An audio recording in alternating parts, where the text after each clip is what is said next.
Dear students, let us start the discussion on today's newspaper, that is 17th October 2016. Yesterday, the BRICS summit got concluded, and Prime Minister of India, Mr. Narendra Modi, has made a scathing attack on the Pakistan, calling it as the mothership of terrorism. And in this context, in the BIMSTEC, Bhutan has supported unequivocally about India's stand on terrorism and called cross-border terrorism as the worst form of terrorism. So in this case, the BRICS nations, they moved a Goa declaration which has opposed to the terrorism in all its forms. So they have specifically mentioned about IS and the situation in Syria. So they said that the Syria has to be solved through the involvement of its own people, to the liking of its own people. And the terrorist organizations such as IS, Jabhat al-Nusra, these have to be eliminated. And it also has used the word IS and other associations. It means that other associations also include UN recognized terror organizations. So, on the sidelines of the meet, with President Putin and also Premier of China Xi Jinping, India has strongly pitched for comprehensive convention on international terrorism. So, there is an effort to isolate the Pakistan in the world. And added to that, the Indian Prime Minister has clearly said that the countries cannot afford to differ on terrorism. India also has thanked Russia for its support of India's action after Uri. And with the Xi Jinping, Prime Minister conveyed that Muhammad Azhar, the China support is necessary in making the Muhammad Azhar as declaring him as the international terrorist. So these are the various developments happened. Now in this case, the issues you need to focus are BIMSTEC, more on the BIMSTEC. Because is BIMSTEC becoming an alternative to the SARC? That's what is the question posed by Suhasini Haidar to Bhutanese Prime Minister. Now, what are the countries which are there in SARC but which are absent in BIMSTEC? That is also one area which you need to take the look into. And BIMSTEC, how it can evolve into a regional body for the cooperation. And in this, what are the various projects which India is taking up with the partners in BIMSTEC?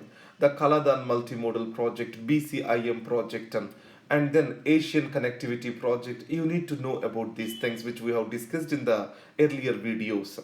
So there is a question which is expected on the BIMSTEC in the mains this year. So BIMSTEC and SARC, is SARC is dead or BIMSTEC is the new reality of relationship? And added to that, BBIM, it is also Bhutan, Bangladesh, India, and Myanmar. This is also is growing up this relationship. Sorry, it is BBIN, Bhutan, Bangladesh, and India, Nepal. So this relationship is also growing in subcontinent. So all the four countries are the part of the SARC, and they are going to have their independent existence as a separate group. So it means that the SARC is it becoming irrelevant to the South Asia? That's what is the one question which we need to focus on. Now coming to this article, we need to understand some small background to this. So first, the Kyoto Protocol has gave the commitments to the rich countries. Now, Paris Protocol or Paris Agreement, it has binding commitments as per the intentions of the nation on climate change with regard to the greenhouse gases. It means, simply said, that INDCs are intended nationally determined contributions are the responsibilities or actions the countries are intended to take to fight the climate change and which they have been submitted to the Paris Climate Change Agreement. So India also has submitted the INDCs. So fulfillment of these INDCs is a huge expense. And second thing is, the Kyoto Protocol is based on common but differentiated responsibilities. The Paris Agreement is not on. So here the concern of the poor countries is they are not responsible for whatever the climate change happened, and they have a bigger responsibility to provide for the wealth and livelihood to its people. So any climate change commitments on their head, they are going to be burdensome on their progress towards its people. So India also has made a similar argument before, but however it has finally agreed for the climate change negotiations. In this context, if the Paris Agreement has to come into force, at least 55 countries which form the 55% of total greenhouse gas emissions shall be part of it. And finally, with European Union joining the Paris or ratifying the Paris Agreement, the threshold was reached, and the Paris Agreement is bound to become an international law now. So, in this scenario, the financial commitment is also made by the developed countries. It is by 2020, every year $100 billion will be made available to mitigate the climate change. And also, they promised for the technology transfers. So, the Paris Agreement has become a law, but there is no proper commitment on the financial assistance. Is it going to be additional to the existing financial assistance, or is it going to be a bundle of all the existing patterns of the financing of climate change? And second is it purely going to come from the government, or is it going to come from the private sector? Is it going to come as an aid, or it's going to come as a loan? So these confusions still prevail among the developing countries. Now, in this context, we have one situation, that is, for the first time across the world at many places, the carbon dioxide, it is reported to be higher than 400 ppm. So scientifically it has been said that 350 is the major or else upper limit of carbon dioxide that has to exist in the atmosphere. So Januaries are generally are expected to be low carbon dioxide months, but however, even in the January they are very high. And we are soon to reach to the rise in temperature of the earth by 1.5 degrees C. And then we have very limited span or carbon space to raise it to 2 degrees C. So by 2100 it is expected to reach to the 2 degrees C. It means by this generation or the next generation, people are able to see the changes of the are reaching this 2 degrees C and consequences of that. So a swift action is necessary, but this swift action shall not compromise the developmental goals of the poor countries, and assistance from the developing countries is necessary. In this context, recent Kigali Agreement on hydrofluorocarbons is a welcome step. It is expected to decrease the temperature by 0.5 degrees C. So in this context, the next article talks about the Kigali Agreement. So in the Kigali Agreement, to understand this, let us understand the Montreal Protocol first. The Montreal Protocol talks about this ozone hole or ozone depletion. So in this context, the chlorofluorocarbons are banned. The chlorofluorocarbons are known to deplete the ozone. So in place of the chlorofluorocarbons, hydrofluorocarbons came into existence as refrigerants. The Montreal Protocol, they do not ban the HFCs. And the second is, under the Montreal Protocol, we can continue using them. Now, these HFCs have got huge global warming potential. It means they can warm the earth more than 1400 times than the carbon molecule. So, these are good substances to protect the ozone, or they don't cause the ozone depletion, but they cause the global warming.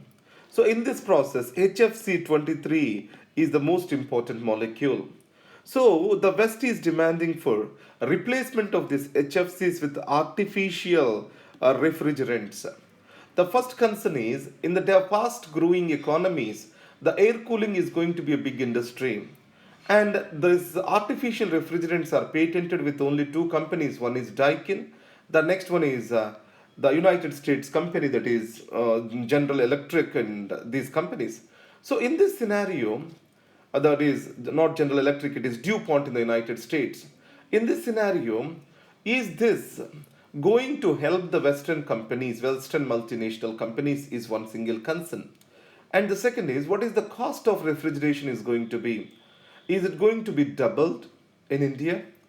But however, if you talk the global warming concerns, some action need to be taken on these hydrofluorocarbons.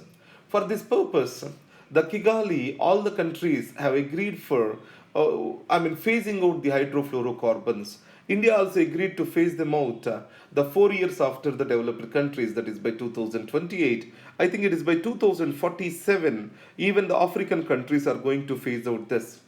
So, this is a welcome step in fight against the climate change.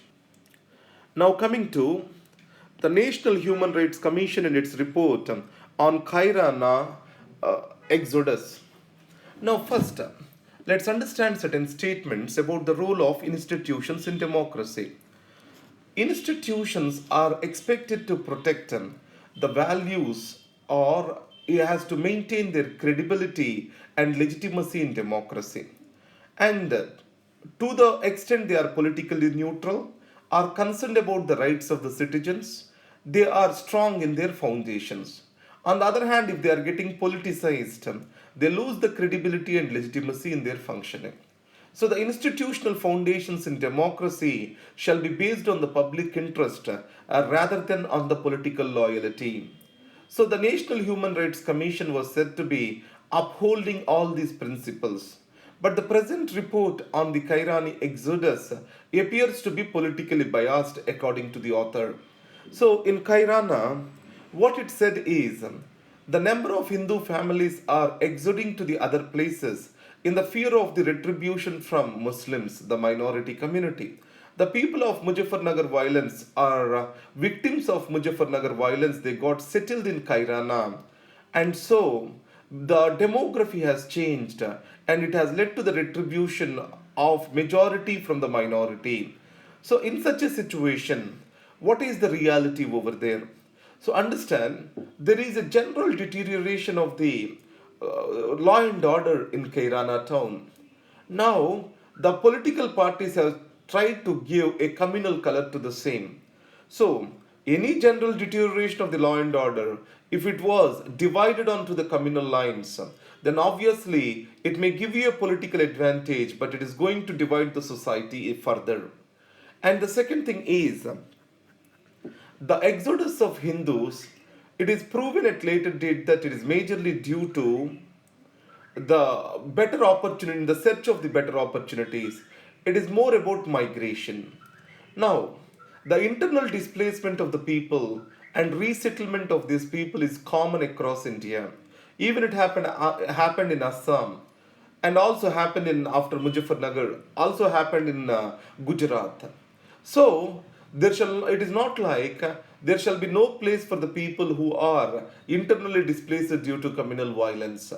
So in this context, the NHRC report has tried to look into the exodus of the Kairana Hindus from Kairana. So it has said that it has tried to link it to the communalism in the area rather than to the growth of criminality in the area. So that's why the author argues that the independence of the NHRC appears to be compromised. But however, we don't get into this all the communalism and politics of the day. What we take is the institutions and their strength in a democracy, on what foundations it has to be built in.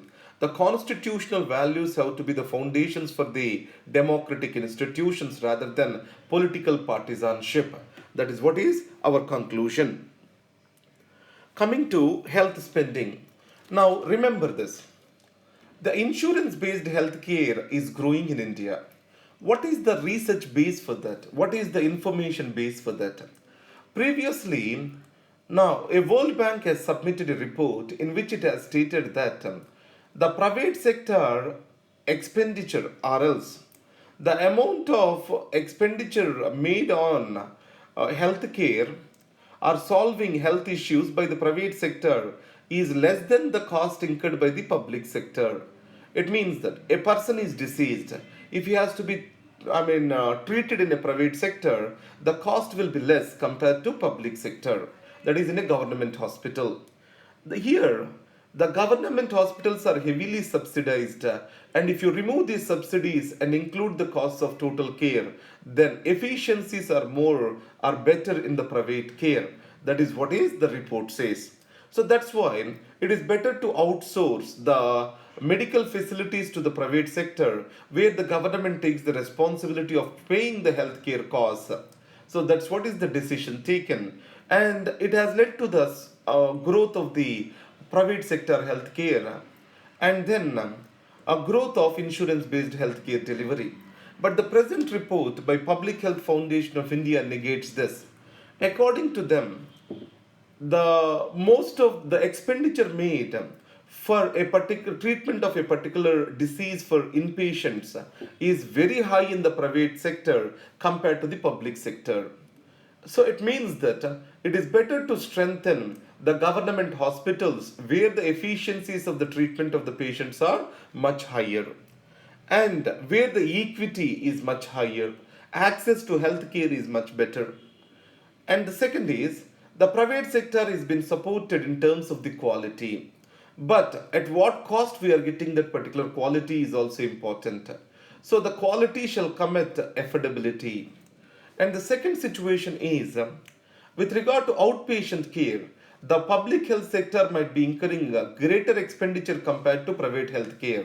The reason is in public health care, the medicines are also being given by the government but do not exist from the private healthcare sector.